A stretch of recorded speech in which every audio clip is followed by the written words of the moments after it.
Allez, on continue avec Mercedes. Le QG, la légende des tout-terrains, passe à l'électrique. Ah, ça, c'était à prévoir, hein. Ce n'est encore qu'un concept, mais pour combien de temps?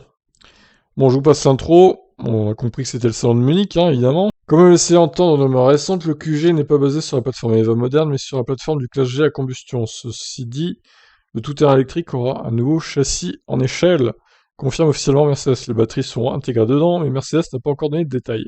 Le châssis comporte également toujours un essieu rigide à l'arrière.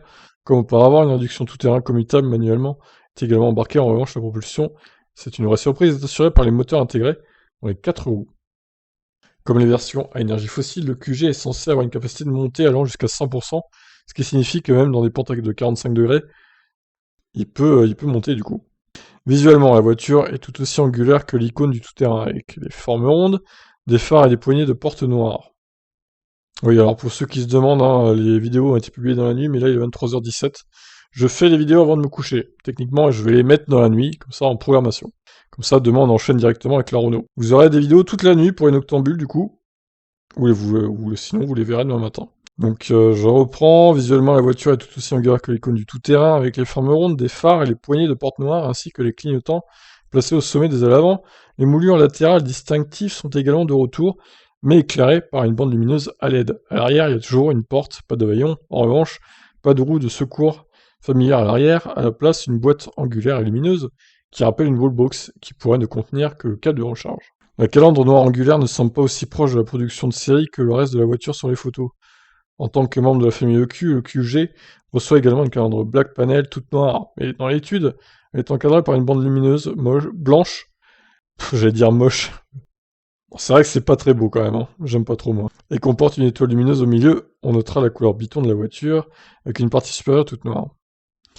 La voiture repose sur des jantes en aluminium poli de 22 pouces, très imposantes. La galerie de toit, plate, contient des barres lumineuses, à l'avant et à l'arrière, qui s'allument en blanc et à l'avant et en rouge à l'arrière, logique. Les rétroviseurs extérieurs contiennent également des lumières blanches. Eh ben, que de LED dans cette Mercedes. Mercedes n'a pas encore donné de détails sur l'introduction de la version de série.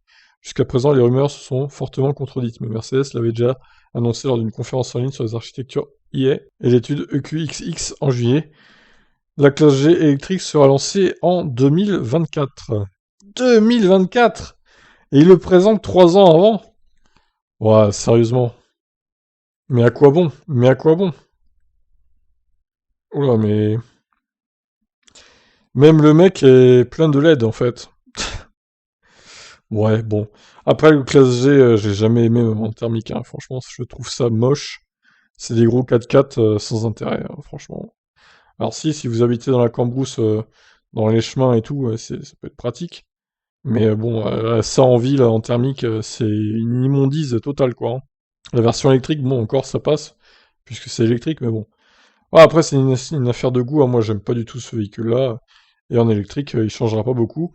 C'est pas ça qui va me le faire aimer. Voilà pour mon avis personnel. Voilà pour donc ce concept qui sortira qu'en 2024, en série. Génial. Bon, je vous laisse réagir. Ciao.